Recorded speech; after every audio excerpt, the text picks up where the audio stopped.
Hi viewers, எல்லோருக்கும் good morning. Welcome to சங்கை சமையல். இன்றைக்கி இந்த வீடியோவில் என்னுடைய மார்னிங் ரொட்டீன் தான் பார்க்க போகிறீங்க. இதில் 2 விஷயம் காமிக்க போகிறேன். 2 விஷயமே உங்களுக்கு ரொம்ப பிடிக்கும் அப்படின்னு நினைக்கிறேன். இட்லிலாம் பண்ணோம் அப்படின்னா நாள் ஊற வச்சு அரைச்சி மறுநாள் ஃப்ரெஷ்ஷாக, அதாவது ஃப்ரிட்ஜிலலாம் வைக்காமல் அந்த இட்லி ஊற்றி பாருங்கள். ரொம்ப இட்லி சூப்பராக குஷ்பு இட்லி மாதிரி வரும். ஆனால் இது நம்ம ஃப்ரிட்ஜில் வச்சுட்டு மறுநாள் அதுக்கு அடுத்த நாள் ட்ரை பண்ணும்போது கொஞ்சம் இட்லி அவ்வளோவா அந்த ஃப்ரெஷ்ஷான இட்லி மாதிரி வராது. அப்படியே ஃப்ரெஷ்ஷாக இருக்க இட்லிக்கு காம்பினேஷன் இட்லி சாம்பார், இல்லை கெட்டி சட்னி, இல்லை தக்காளி சட்னி, இதை மாதிரி வச்சு சாப்பிடலாம், சூப்பராக இருக்கும். இன்றைக்கி ஒரு சட்னி பண்ண போகிறேன். ஆனால் எதில் பண்ணுறேன் அப்படிங்கிறத பொறுமையாக பாருங்கள். இந்த சட்னிக்கு என்னென்ன தேவை அப்படின்னு பார்த்தீங்கன்னா, சின்ன வெங்காயமோ பெரிய வெங்காயமோ உங்கள் தேவைக்கேற்ப கட் பண்ணிக்கோங்க. 2 தக்காளி கட் பண்ணிக்கோங்க. பச்சை மிளகாவும் கூட குறைச்சி உங்களுக்கு பிடிச்ச மாதிரி போட்டுக்கோங்க. இப்போலாம் நான் எந்த சட்னி வச்சாலும் இப்போ கருவேப்பிலையே நிறையவே ஆட் பண்ணிக்கிறது. அதனால் டேஸ்ட்லாம் ஒன்றுமே மாறலை. இது நம்ம தலைமுடிக்கு ரொம்ப நல்லது. இது நான் ஒரு 6 மந்த்தாக ஃபாலோ பண்ணிகிட்ருக்கேன். இஞ்சி ஒரு துண்டு ஆட் பண்ணிக்கோங்க. அதுக்குள்ளேயும் நம்ம ஊற்றி வச்சு அந்த இட்லி சூப்பராக பஃபியாக வந்திருக்கும். எடுக்கும் போதே ரொம்ப சாஃப்டாக இருந்துச்சு. அதனால் அதை எடுத்து வச்சுட்டு இப்போ சட்னி ரெடி பண்ணலாம். இப்போது பேனில் என்றைக்குமே சட்னி வச்சிங்க அப்படின்னா முதல்லையே தாளித்து வச்சுருங்க.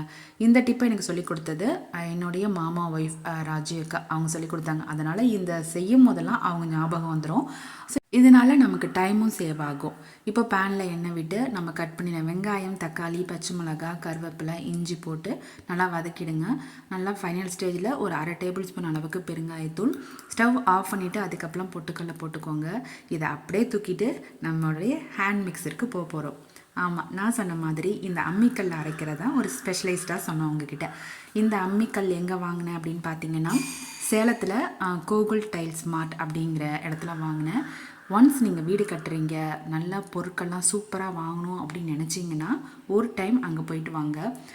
டைம் ஸ்பெண்ட் பண்ணாலுமே ரொம்ப ஒர்த்தபுளாக இருக்கும். நமக்கு வீட்டுக்கு என்னென்ன தேவையோ அதெல்லாம் ரொம்ப ரொம்ப யூனிக்காக இருக்கும்.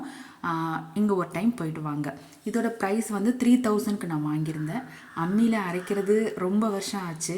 ஆனால் கிராமத்தில் இருக்க எல்லார் வீட்லேயும் இந்த அம்மிக்கல் இருக்கும். ஏன்னா அடிக்கடி இங்கெல்லாம் பவர் கட் ஆகும். ஸோ சடனாக இதை நம்ம ரெடி பண்ணிக்கலாம்.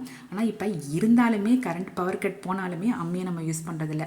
ஆனால் நான் இன்றைக்கி மார்னிங் ஏஞ்சதுமே இந்த அம்மியில் தான் அரைக்கிறோம் அப்படின்னு முடிவு பண்ணிட்டேன். அரைக்கிறதும் ரொம்ப ரொம்ப ஈஸியாக இருந்துச்சு. இன்னும் கொஞ்சம் அரைச்சிக்கிட்டே இருக்கலாம் போல் இருந்துச்சு. என்றைக்குமே மிக்சியை விட அம்மியில் அரைச்சி சாப்பிடும்போது அது டேஸ்ட்டு செம்மையாக இருக்கும். ஒரே ஒரு முறை ட்ரை பண்ணி பாருங்கள். டைம் இல்லைன்னு சொல்லிடாதீங்க. டைம் இருக்கும்போது ஃபாலோ பண்ணி பாருங்கள். நானும் அரைச்சி மிச்சம் மீதிலையும் கொஞ்சம் தண்ணி ஊற்றி அதையும் எடுத்துகிட்டு டைல்யூட் பண்ணிட்டேன். இதை சூடான இட்லி கூட வாழை இலையில் வச்சு சாப்பிடும்போது சாப்பிட்டுக்கிட்டே இருக்கலாம் போல தோணும். இந்த மாதிரி வாழை இலையில் சூடான இட்லி கூட அம்மியில் அரைச்ச சட்னியை சாப்பிட எத்தனை பேருக்கு பிடிக்கும் அப்படிங்கிறத மறக்காமல் கமெண்ட் செக்ஷனில் சொல்லுங்கள்.